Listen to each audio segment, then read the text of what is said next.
Welcome everyone. In this video, we are in the Ultra League, showcasing some more fun battles featuring Trevenant. Trevenant on a double ghost team in the open Ultra League. Trevenant is very powerful, of course, in the Ultra League, as it is one of the few Pokemon that can actually hardwall the tin can man known as Registeel. You gotta have some answers to Registeel in this meta, guys, because it is quite strong and it can run through a lot of teams. So Trevenant will be serving as the closer on this double ghost team in the Open Ultra League and really dish out the damage. You just definitely want to preserve some shields for it. And you need some bulk with Trevenant, guys, and nothing signifies bulk quite like Griratina Altered. Giratina will be serving as the second ghost type on the safe swap with this double ghost team. Yet another Pokemon that hard walls Registeel, resist all of its damage to protect Tapu Fini on the lead, guys. We've got these two ghost types to provide some much needed for a Tapu Fini lead. Tapu Fini is one of the stronger leads in the Open Ultra League and is quite fun to use. But without further ado, before we dive into the featured set of the video, we're going to hop into some bonus battles that I thought were tons of fun. And here we go, picking up a Cresselia Lead. So we have two excellent answers to Cresselia, and so we're just going to swap out, and they're deciding to stay in. So we are fine to play this out, as Tapu Fini has an okay matchup against Cresselia, but it is not a big fan of those super effective grass knots that most Cresselias are running. And they do hit us with a Moonblast. Giratina tanks a Moonblast, no problem.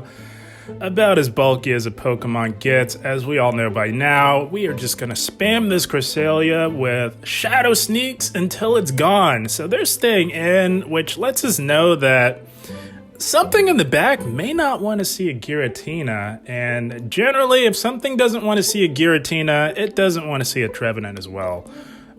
We did have to expend a shield to get rid of the Cresselia, but we're fine with that. As long as we preserve one for our Trevenant, we're thinking we're going to be okay, as they come in with a Swampert. So Swampert doesn't want to see a Giratina, and it 100% doesn't want to see a Trevenant. So we're looking pretty good here. Just going to do as much damage as we can to the Swampert, optimizing our energy management in the process so that we can get off as many of these Dragon Claws as possible. And holy smokes, Giratina putting in the work. Taking out a Cresselia and almost taking out a Swampert, as we do live a Hydro Cannon long enough to get to another Dragon Claw. Holy smokes. That's the power of Giratina in the Ultra League, as they look to catch onto a Trevenant of their own. I don't recommend catching moves on Trevenant. It is not the Pokemon to catch moves on, as it is not known for its bulk. And for that reason, we're fine just going with the resisted Seed Bomb, because they generally let it go through like they did there, guys. That's a trap. They fell into our trap. Because they took some nice chip damage, and we're fine letting our own Trevenant go down with the Shadow Ball, because we know that we can just water gun down that Trevenant with resisted damage. And that Swampert was just about done as well. That's going to be a good game. Well played to our opponent. I always have fun running Trevenant whenever I can. You just have to have the right mindset and strategy whenever you run Trevenant. So here we go, picking up another Cresselia Lead. So we go into Giratina yet again, and they tried to catch some resisted damage on their Scrafty. The supposed boogeyman for any ghost type in this meta. Let's see how we do against the boogeyman known as Scrafty, guys. We're not afraid of this little what would you even call Scrafty? Is he a lizard? This little lizard man here. You know why, guys? Because we're a ghost type, and we're bulky, and we're double resisting this fast move pressure. We're not afraid of this Scrafty, because we tank those foul plays no problem. We are just going to spam this Scrafty with as many Dragon Claws as we can possibly get to. Not going to shield anything. We just want to get the Scrafty low enough. And we grab a shield. Look at that. Grabbing a shield from the boogeyman Scrafty. We're supposed to be so afraid of Scrafty. We're not afraid of this little lizard man here, guys. Gonna let the next foul play go through because this is a nice farm down range for our Tapu Fini. So we're fine to just come right back in with Tapu Fini and farm this little lizard man Scrafty all the way down. Gonna tank the resisted foul play, no problem. As Giratina did its job. Its job is to draw out these dark types like Scrafty. Maybe draw out a Charmer. That's likely what they'll meet you with. As they come back in with the Cresselia, and we come in with our Trevenant, and they've got a Talonflame, a Flaming Bird of Terror. So we're going to throw here, and if they let this go through, that's going to do a lot of damage, and it's going to give us an opportunity to take out this Talonflame. Guys, all we need to do is shield up, of course, the Flame Charge, and we can farm the Flaming Bird of Terror all the way down, having loaded energy for the Cresselia. We are even on shields. Yes, Cresselia can take a Shadow Ball, but it does a lot of damage and probably not advisable, guys. As we are fine to let our Trevenant go down. Tapu Fini now has a good opportunity to take this game with a potential Surf. This will not KO, and definitely worth shielding if they want to try and win this, but they don't shield, maybe underestimating the power of Tapu Fini, guys, and that's going to spell out disaster for them because we can easily shield up the Grass Knot, although we could tank it. But we do shield it and farm it down with water guns. Tapu Fini closing it strong. That's going to be yet another good game. Well played to our opponent. Had to start it off right with some fun bonus battles as we move into the featured set of the video. Picking up a positive lead in Charizard. And they meet us with an Obstagoon. What the heck is going on? Guys, I'm telling you...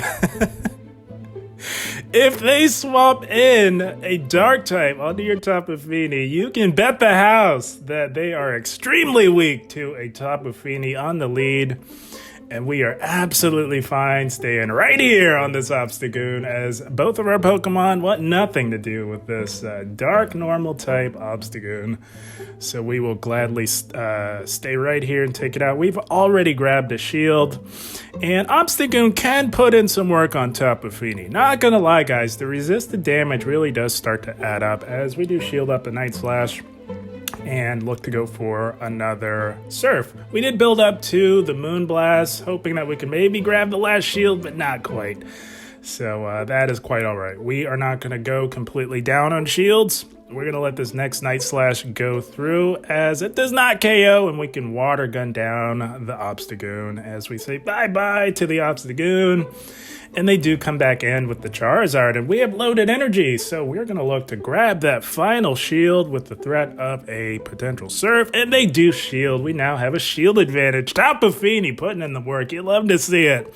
And with the Obstagoon out of the way, we are happy to come in with our Giratina, as this Charizard is running Wing Attack, which would do super effective damage to our Trevenant. We tank the Dragon Claw, no problem, as we look to go for a Dragon Claw of our own. And Charizard can, of course, tank one, but Charizard's not known for its bulk as they make an aggressive play into another little lizard man known as Scrafty. We come in with our Trevenant. This is the proper alignment as we are double resisting this fast move pressure with our dark typing. And gonna tank the potential foul play, not a big deal at all. Trevenant's job in this matchup here is to just get the Scrafty within Dragon Claw range, guys. So we know that we will only make it to one more move, so we go for the bigger move with Stab. It does slightly more damage than a Seed Bomb, as we do CMP tie them to another potential foul play, and it is the foul play, so the Scrafty is now energy dry. We had some residual energy on our Giratina, so just gonna overfarm by just a little bit, and this Dragon Claw will be more than enough to say bye-bye to the little lizard man, and all we have left is a Charizard, and we are looking pretty good here, guys, with our Giratina. Gonna go for another Dragon Claw. It will not quite KO, but we can absolutely Shadow Claw down after one shield flexing on the Charizard. Gonna tank the Dragon Claw as we survive because we're bulky, and we say bye-bye to the Charizard. Giratina closing the game strong. That's gonna be a good game. Well played. So as you can see, guys, Trevenant, of course, can be quite effective if you use it the right way in the Open Ultra League, as we pick up a pretty positive lead in Politoed. We hardwall Politoed with our Tapu Fini, so we're staying right here, even though we do have 2 solid answers to it in the back. Gonna go for a Surf here. We didn't even build up to the Moonblast, because I'm thinking the resisted damage will be enough, and they shield. They may not know the counts on Tapu Fini, and that is okay. As they make an aggressive play into a Wall Rain, we do have a shield advantage, so we're gonna look to go for the big Moonblast on the large, cuddly Walrus here. It'll do a reasonable amount of damage, as Wall Rain is about as bulky as a Pokemon gets, guys. So we will shield up the first Earthquake and look to chip some more health on this Wall Rain right here, guys. Gonna go for a Surf here, as we will not quite make it to another Moonblast before they can get to another Earthquake. And the resisted damage does add up, and it is now within a farmable range for our Tapu Fini. Gotta tank the Earthquake. We do tank an Earthquake pretty comfortably, as we look to farm down and really load up on energy for whatever they decide to bring back in. It would be a little worrisome to bring in the Poliwrath, so they do meet us with a Trevenant. An excellent answer to Tapu Fini. Gonna go for the resisted Surf. Any bit of chip damage will help on the Trevenant as we aggressively go into our Giratina. Now that we know what their lineup is and the Wall Rain is out of the way, we are fine coming in with our Giratina. Gonna shield up the big Shadow Ball, because we want to get in as much of this super effective Shadow Claw damage as possible. And we will go for a Dragon Claw as well. We are now both down on shields, and we're going to go for yet another Dragon Claw, as they're not quite at a Shadow Ball just yet. So this will provide some nice chip damage, and I think that final Dragon Claw sealed the deal, as this Trevenant will easily fall to a Shadow Claw or 2, and they aggressively go back into the Poliwrath. Now the question is this Poliwrath running Ice Punch? And they're not. They're running Scald. That's one of the double-edged swords when running Poliwrath. You know, what move do you run?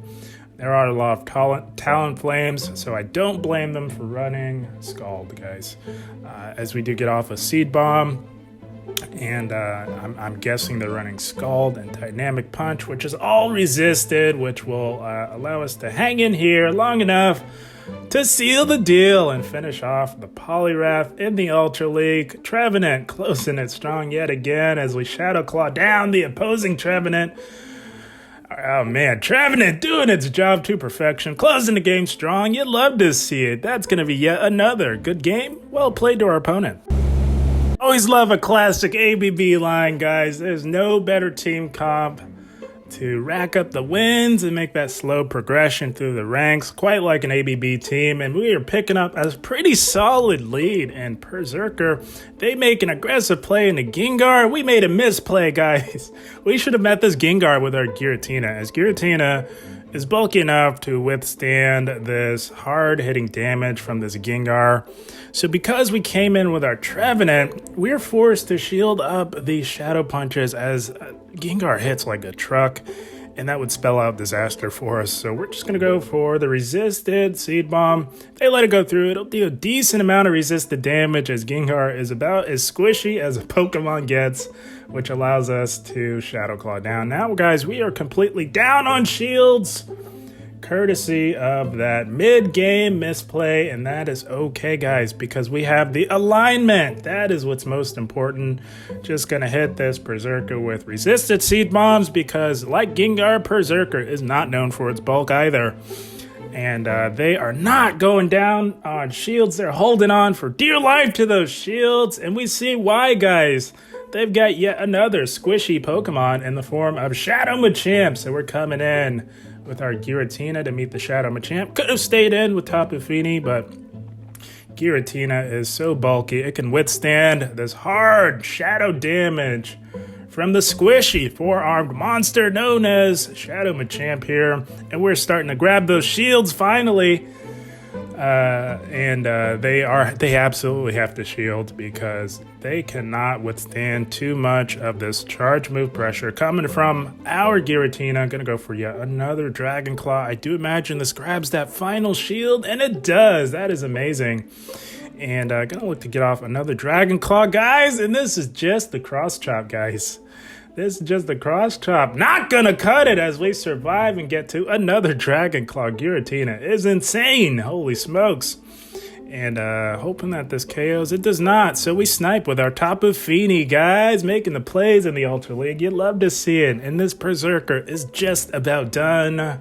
We live any one move from this Berserker as we get to a Surf to seal the deal in yet another Ultra League battle as we say bye-bye to the Berserker. Tapu Fini closing it out strong. Gonna be yet another good game, well played.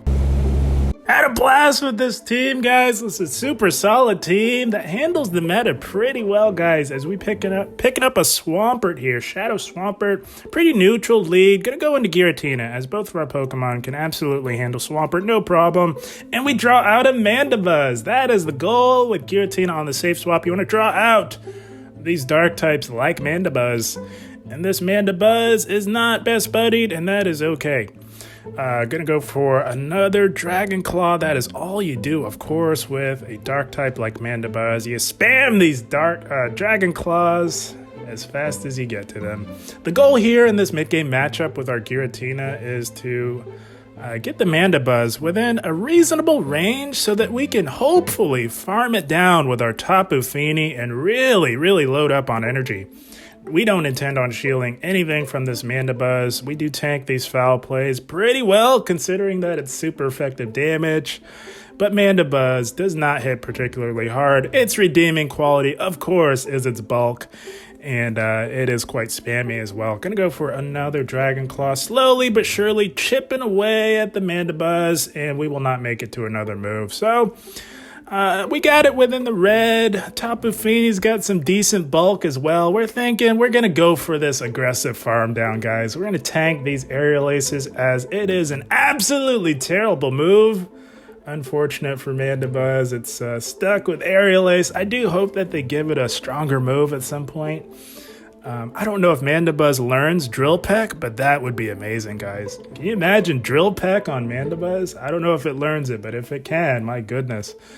But we're just tanking all these Aerial Aces, and we're farming down the Mandibuzz. We now have loaded energy, and we're going to see what they bring back in. Expecting the Swampert to come back in, but no, they come in with another Dark type onto our Fairy.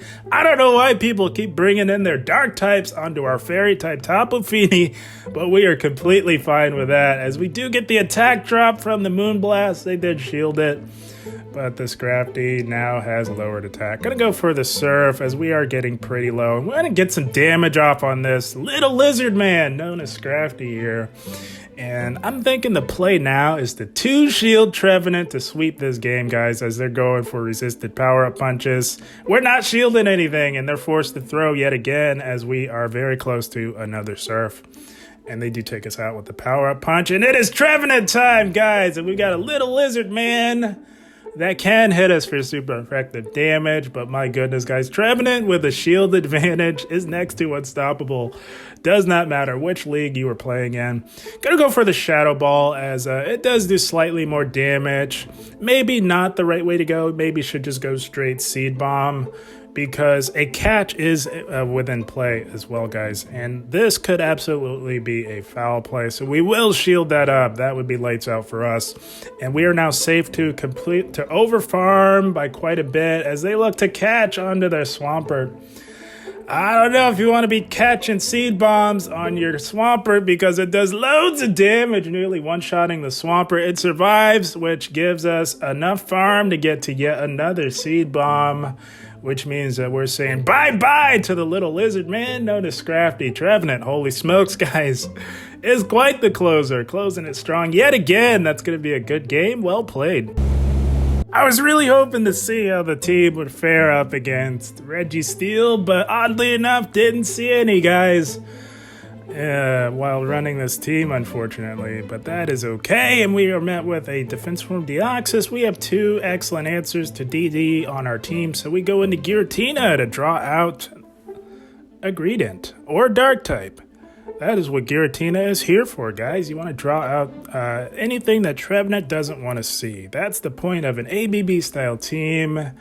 And here we go. We've got the green in here, so all we do, of course, is go for these Dragon Claws. They don't do a whole lot, as Greedent is extremely bulky, guys. This thing, the bulk on Greedent is quite impressive, I must say, guys. Not only that, but it is about as spammy as a Pokemon gets as well, making it quite formidable in the Open Ultra League as an XL. I personally love running my own XL Greedent. It is quite powerful, as we are slowly but surely chipping away at the little chunky squirrel known as Greedent here. I'm gonna just keep going for these Dragon Claws, as this is a battle of attrition between two very bulky Pokemon, as Greedent doesn't hit particularly hard, guys. So these super effective crunches don't do a whole lot to Giratina. And they finally take us out. So we're going to come in with Tapu Fini. And just like with that Mandibuzz in the previous matchup, we're thinking we can maybe farm it down, guys. Like I said, Greedent does not hit particularly hard. And Tapu Fini has some decent bulk. So we can tank these body slams, as they don't do a whole lot, as we can see here. And the energy that we can overload on is quite valuable with Tapu Fini. And expecting them to come back in with the Deoxys maybe, and they do. So we go into Trevenant and we draw out a Scrafty. So we're going to look to play this out as best as we can. We do not win this in any shielding scenario. And again, we kept going for these Shadow Balls. I think when shields are up, or if you know that you can get to multiple moves, the way to go is definitely Seed Bomb, as it is more energy efficient, and Shadow Ball doesn't do that much more damage. Not worth the extra energy, I would say. But we were testing it out here, and we go for another Shadow Ball, and we draw a shield from the Scrafty. That is amazing. So I think that we shield here because we want to get the Scrafty within a farmable range, and they bait us with a power-up punch. That is unfortunate. Gonna go for the Seed Bomb here, as we're realizing the juice is not quite worth the squeeze when shields are up, going for those Shadow Balls, and we get it quite low. So we do shield here, and we're going to make an aggressive play back into Tapu Fini here. Preserve our Trevenant for the Deoxys. Our Tapu Fini getting a little low, going to go for the big Moonblast. Of course, Defense Form Deoxys can absolutely tank a Moonblast, as it is quite bulky, especially as an XL in the Ultra League, guys. And they do get to a move. They do go for the Rock Slide. Takes us out, and we're hoping that our Trevenant down on shields can hang on. But it's not looking good, guys. We had to go down on shields up against that Scrafty because we wanted to preserve the Trevenant for the Deoxys. And it lives the Shadow Claws, which is unfortunate as the timer is coming up. They take us out with the Psycho Boost, and that spelled out disaster. We fell to the Deoxys in the end, and that is quite all right, guys. Good game, well played to our opponent, and that is the team, my friends. Very, very solid team for the Ultra League. I had a lot of fun running it. I really wanted to showcase the ideal way to play with Trevenant, in my opinion, and that is utilizing it as a closer, guys. So with Tapu Fini on the lead, it is proving to be quite the lead option for the Open Ultra League, as it has some very nice matchups against some very common leads that you run into. A lot of people like to lead with the dark types like Obstagoon and Scrafty. You can even do well against the Giratina leads, especially if it's running Dragon Breath on the lead. But even if it's running Shadow Claw, you can still definitely do very well. You swap into Giratina on neutral and losing leads, hoping to draw out the Dark type so that you can clear the way for Trevenant to close the game strong, preferably with a shield advantage, and you'll be in good shape. So guys, I had a blast. I hope you all enjoyed. As always, I thank you for watching, and keep up the grind. Thank you, guys.